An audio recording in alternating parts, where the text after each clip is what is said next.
ہوش ربا حسن اور قیامت خیز جوانی نے سلطنت روم کے نامور جرنیلوں کو خاک و خون میں رنگ کر عظیم الشان سلطنتوں کو ہمیشہ ہمیشہ کے لیے 13 سالہ چھوٹے بھائی بطلیموس نے تخت سنبھالا تو اس نے بھی انہی روایات کے مطابق جب اپنی بہن سے شادی کی تو کلیوپیٹرا 18 سال کی جوان اور خامد 13 سال کا نابالغ بچہ تھا، اور شاید یہی وجہ تھی کہ ایک نابالغ خامد کی نااہل رفاقت نے کلیوپیٹرا کو دوسرے مردوں کی تلاش میں سرگرداں کر دیا۔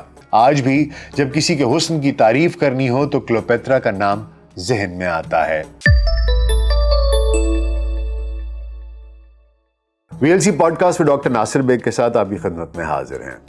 ویسے تو قدیم مصر کی تاریخ میں کلیوپیٹرا نام کی کل 7 ملکائیں گزری ہیں، لیکن سب سے زیادہ شہرت کلیوپیٹرا ہفتم نے حاصل کی۔ کلیوپیٹرا ہفتم بلا شبہ ایک تاریخ ساز عورت تھیں، اور خدا ہی جانے وہ اس قدر حسین تھی بھی کہ نہیں، لیکن اس کے حسن و خوبصورتی کا آج تک دنیا بھر میں اس قدر چرچا ہے کہ کلیوپیٹرا کا نام ہی نسوانی حسن کو بیان کرنے کے لیے انتہائی مؤثر اور بے بدل استعارہ ہے۔ کلیوپیٹرا ہفتم 69 قبل مسیح میں مصر کے حکمران بطلیموس دوازدہم کے ہاں پیدا ہوئیں۔ 51 قبل مسیح میں جب ان کے والد کا انتقال ہوا تو 18 سالہ کلیوپیٹرا سب سے بڑی اولاد تھیں۔ اس کے بعد بیٹی آرہینو، بڑا بیٹا بطلیموس چہاردہم اور سب سے چھوٹا بیٹا بطلیموس 15 تھا۔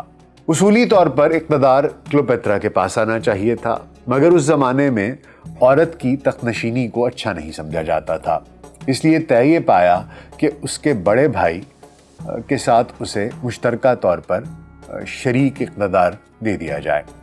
تاریخ میں اس کی تصدیق ملتی ہے کہ وہ اور اس کا بھائی مشترکہ طور پر تخت کے وارث ٹھہرے، لیکن جلد ہی قصر شاہی کو 2 دھڑوں میں یہ فیصلہ تقسیم کر گیا۔ کلیوپیٹرا کا حامی دھڑا کمزور نکلا، جس کے سبب اسے جلا وطن ہو کر بھاگنا پڑا، لیکن یہ تھوڑے ہی عرصے کے لیے تھا، کیونکہ کچھ عرصے کے بعد کلیوپیٹرا شام سے ایک فوج لے کر مصر میں داخل ہوئی۔ انہی دنوں روم میں شہنشاہ پومپئی نے اور اس کے حریفوں نے جولیس سیزر کے ساتھ ایک اقتدار کی رسہ کشی شروع کی ہوئی تھی، اور ہوا کچھ یوں کہ پومپئی کو شکست ہو گئی اور اس کے بعد مصر میں اسے پناہ کی تلاش میں آنا پڑا، لیکن پومپئی جولیس سیزر کے حامیوں کے ہاتھوں مارا گیا۔ سیزر ملکہ کلیوپیٹرا کے دام حسن میں گرفتار ہو گیا۔ اس طرح سیزر اور کلیوپیٹرا نے مل کر اپنے دشمنوں کا صفایا کر دیا، جن میں کلیوپیٹرا کا چھوٹا بھائی اور چھوٹی بہن بھی شامل تھے، جبکہ سیزر کی عدم موجودگی میں اس کا قابل اعتماد نائب اینتھنی روم کے معاملات کی نگرانی کرتا رہا۔ اب سیزر اور ملکہ کلیوپیٹرا دشمنوں کے خوف سے بے نیاز آزاد زندگی گزارنے لگے۔ اسی دوران کلیوپیٹرا کے بطن سے سیزر کا بیٹا سیزرین پیدا ہوا۔ بیٹے کی پیدائش کے فوراً بعد سیزر کو واپس روم جانا پڑا۔ اس کے بعد سیزر کی فتوحات کا سلسلہ بڑھتا ہی چلا گیا۔ جشن فتوحات کے موقع پر کلیوپیٹرا بھی روم کی ملکہ بننے کا خواب دیکھتے دیکھتے روم آن پہنچی، لیکن پومپئی کے حامیوں نے پھر سر اٹھا لیا اور سیزر کو موت کے گھاٹ اتار دیا۔ اب کلیوپیٹرا نے اپنے بیٹے سیزرین کو تخت پر بٹھانے کا خواب دیکھنا شروع کر دیا، جو ظاہر ہے اینتھنی کے تعاون کے بغیر ناممکن تھا، لہٰذا اس نے اینتھنی کو اپنے جال میں پھنسایا۔ اینتھنی نے اسے مصر واپس لوٹ جانے اور مناسب وقت کے انتظار کا مشورہ دیا، لیکن حالات پر اینتھنی کی گرفت روز بروز کمزور ہوتی چلی گئی۔ آکٹیوین حکمران پہلے ہی موقع کی تلاش میں تھا۔ اس نے روم پر قبضہ کر کے اینتھنی کو فرار ہونے پر مجبور کر دیا، اور یوں اینتھنی بھی کلیوپیٹرا کے پاس مصر پہنچ گیا۔ دونوں کی شادی ہو گئی۔ 40 سال قبل مسیح میں اینتھنی واپس روم آ گیا۔ واپسی کے 6 ماہ بعد کلیوپیٹرا اس کے 2 جڑواں بچوں کی ماں بن گئی۔ اینتھنی نے شام میں قدم جمانے کی کوشش کی، لیکن اسے مسلسل ناکامیوں کا منہ دیکھنا پڑا۔ چنانچہ مرتا کیا نہ کرتا کہ مصداق وہ مصر واپس آ گیا۔ آکٹیوین نے مصر پر چڑھائی کر کے اینتھنی کا قصہ ہمیشہ کے لیے صاف کر دیا اور کلیوپیٹرا کو پس دیوار زندہ کر دیا۔ اسے اپنا مستقبل، تاریخ اور زندگی خطرے میں نظر آنے لگی۔ وہ جان چکی تھی کہ اگر وہ زندہ بچ بھی گئی تو آکٹیوین اسے اور اس کے بچوں کو مصر کی شاہراہوں پر ذلیل کرے گا۔ کلیوپیٹرا نے آکٹیوین سے اینتھنی کی قبر پر جانے کی اجازت مانگی۔ اینتھنی کی قبر پر پھول چڑھائے اور واپس آ کر صوفے پر لیٹ گئی۔ شام کو محل میں ہنگامہ برپا ہو گیا۔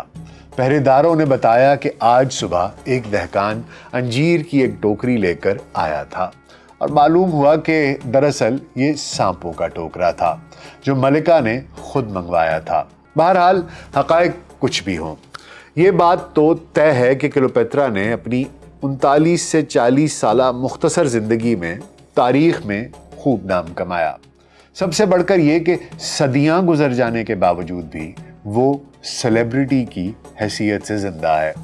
یہ اہمیت تاریخ میں بہت کم لوگوں کو نصیب ہوتی ہے۔ کلیوپیٹرا ہفتم چونکہ بنیادی طور پر یونانی نسل مصری تھی تو اس کی مادری زبان کوئنے یونانی تھی، لیکن وہ مصری، آرامی، میریاٹک، لاطینی، سریانی زبان، قدیم عربی اور پارتھی زبانیں بھی جانتی تھی۔ کہا جاتا ہے کہ کلیوپیٹرا مصر کی وہ شہرائے آفاق فرعون ملکہ تھی جس کے ہوش ربا حسن اور قیامت خیز جوانی نے سلطنت روم کے نامور جرنیلوں کو خاک و خون میں رنگ کر عظیم الشان سلطنتوں کو ہمیشہ ہمیشہ کے لیے صفائے ہستی سے مٹا دیا۔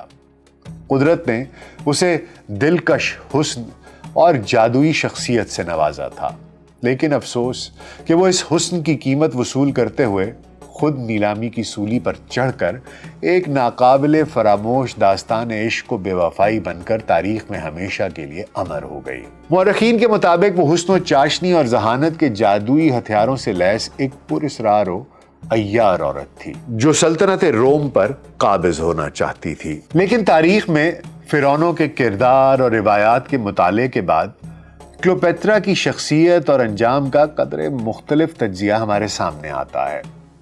تاریخ بتاتی ہے کہ مصر کی فرعونی سلطنت میں اقتدار کو مکمل اور مستحکم رکھنے کے لیے بادشاہ اپنی بہنوں کے ساتھ ہی شادیاں کر لیا کرتے تھے۔